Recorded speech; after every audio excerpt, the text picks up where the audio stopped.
We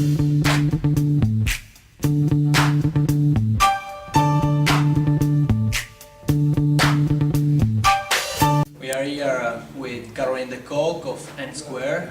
She's a lobbyist and she has just written a book on Twitter and on using social media networks properly. So, what in your book you give some golden rules for using the social networks and media. Could you please tell us a few for our internet listeners and users?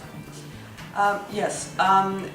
First of all, the golden rules, I didn't invent them. I mean, you can pick them up. A lot of them are common sense, and you can pick them up quite easily if you watch Twitter behavior of politicians, and if even just as a simple citizen you think, oh, I like this or I don't like this.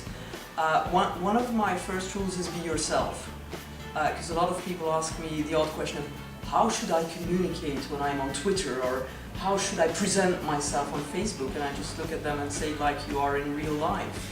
First of all, it's easier because you don't have to fake anything, and secondly, it's long-term, it's safer because if you pretend to be something else, you have to keep on remembering who that was on the different social media tools. So that's one. The second one is to be there. It's a stupid rule, but even if you don't really know yet what you want to do on Twitter or on Facebook, register your name. Otherwise, someone else might register it. It's very stupid.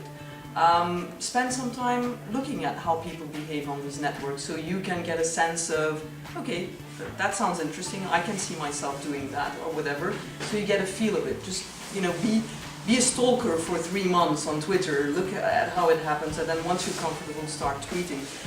One of the other rules I say is you can be funny and it won't kill you.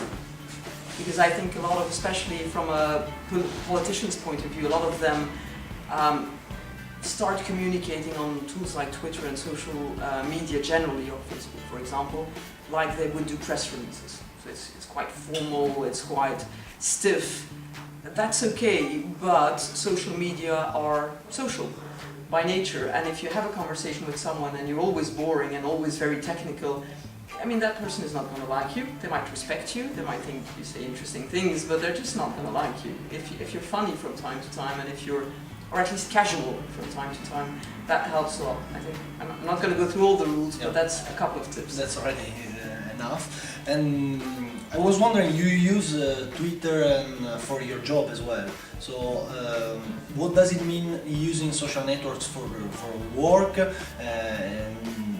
in your case as a lobbyist, and if this changed a little bit how people should approach these networks? I find that social media are very helpful if you're a lobbyist. That may be, I must add, because I'm a lobbyist in the internet and telecom sector.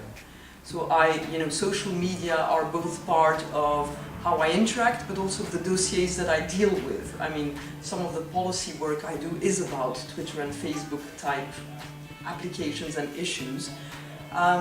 It brings different things to me in my day-to-day job.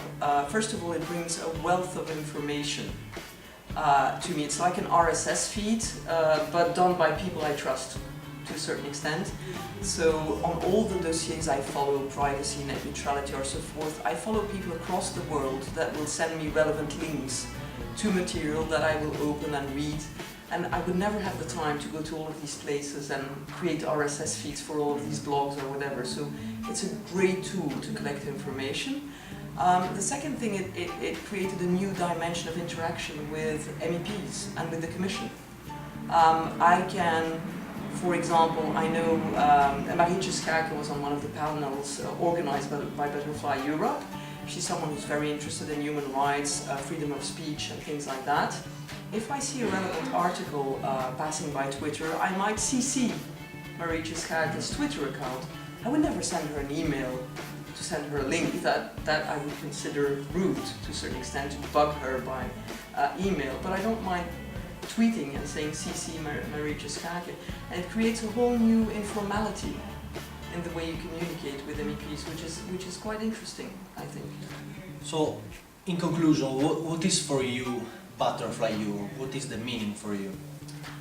I think it's What I like about the event is that it's trying to look at the impact of social media and social networks on the EU bubble as a whole, as we say. I mean, the EU bubble is not just the institutions, it's not just the lobbyists, it's not just the geeks that are very interested in European affairs.